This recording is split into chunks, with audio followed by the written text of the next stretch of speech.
بسم اللہ الرحمن الرحیم۔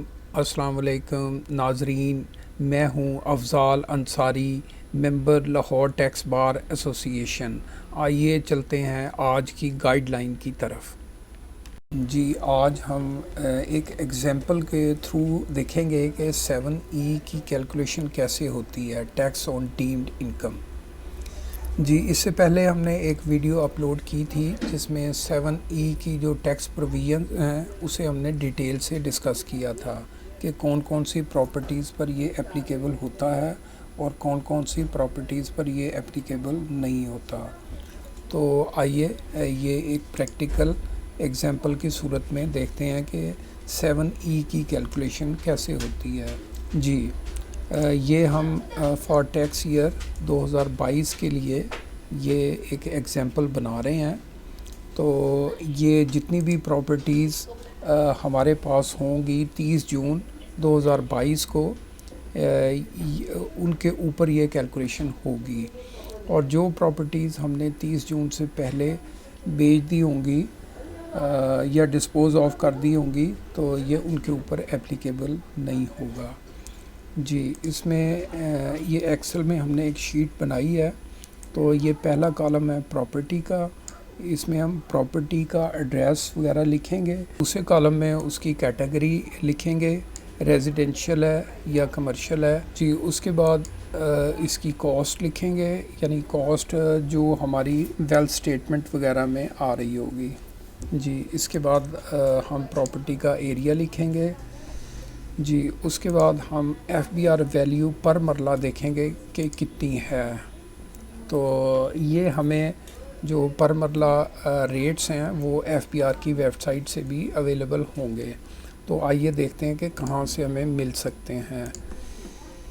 جی یہ ہم جائیں گے fbr.gov.pk پر۔ جی یہاں پر ایک اس کا ٹیب ہے ویلیویشن آف اموویبل پراپرٹیز۔ جی اسے کلک کریں گے تو جتنے بھی ہمارے شہر ہیں ان کے نام ہمارے سامنے آ جائیں گے۔ سپوز ہم نے یہ لاہور کا دیکھنا ہے، لاہور کو کلک کریں گے تو یہ لاہور کے ریٹس آ جائیں گے۔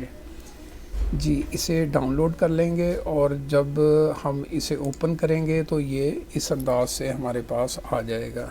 جی اس میں دو ریٹس دیے ہوتے ہیں، ایک ریزیڈینشیل اور ایک کمرشل۔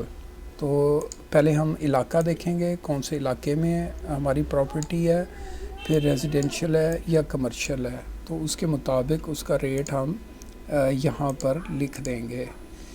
جی فیئر مارکیٹ ویلیو بنے گی، ایریا کو اس کے ساتھ ملٹیپلائی کریں گے تو وہ ہماری فیئر مارکیٹ ویلیو بنے گی۔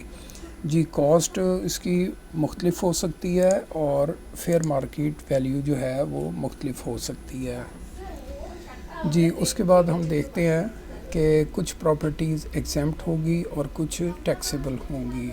جی مثال کے طور پہ یہ پہلی پراپرٹی یہ ٹیکسیبل ہے، اور جی دوسری پراپرٹی ہے یہ اسے ہم نے ایگزیمپٹ میں لکھا ہے، اور یہاں پر ہم لکھیں گے کہ ریزن فار ایگزیمپشن کیا ہے۔ تو یہ ہے کہ business carries on at the property, تو اس وجہ سے یہ ایگزیمپٹ ہے۔ تو یہ ٹیکس سوسائٹی ہے۔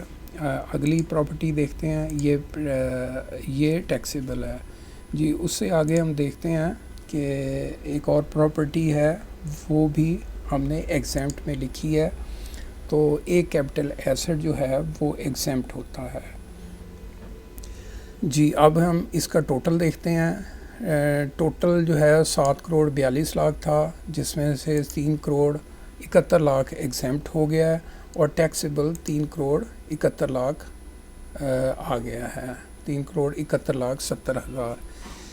جی اب ہم دیکھتے ہیں کہ ڈیمڈ انکم اس کی کتنی بنتی ہے ایٹ دا ریٹ آف 5%، وہ 18,58,000 بن گئی ہے۔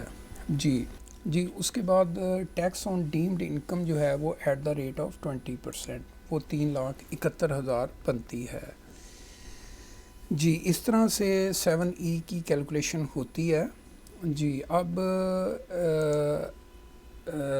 اسے ہم نے جو انکم ٹیکس ریٹرن میں جو انٹر کرنا ہے وہ بھی تقریباً سیم فارمیٹ ہے اور یہی ہم نے فیلڈز انٹر کرنی ہوتی ہیں. تو جن ٹیکس پیئرز نے اپنی ریٹرن وہ 2022 کی وہ دے چکے ہیں ان کے لیے ایک الگ سے اسٹیٹمنٹ ہے جو کہ ڈیکلیریشن کے انڈر جا کے وہ اویلیبل ہوگی. آئرس جب آپ کھولیں گے ڈیکلیریشن کھولیں گے تو 7E کی اسٹیٹمنٹ آپ کو علیحدہ سے مل جائے گی ان ٹیکس پیئرز کے لیے کہ جو آلریڈی ٹیکس ریٹرن فائل کر چکے ہیں. اور اگر آپ نے ریٹرن فائل ابھی تک نہیں کی 2022 کی تو وہ ریٹرن کے انڈر جو ہے یہ پروویژنز آپ کو مل جائے گی ٹیکس پیمنٹس وغیرہ میں جہاں کمپوٹیشن ہوتی ہے. جی امید ہے آپ کو ہماری یہ ویڈیو پسند آئی ہوگی. آپ سے گزارش ہے کہ اس ویڈیو کو لائک اور شیئر کر دیں اور ہمارے چینل کو ابھی تک آپ نے اگر سبسکرائب نہیں کیا تو سبسکرائب بھی کر دیں. آپ کا بہت شکریہ.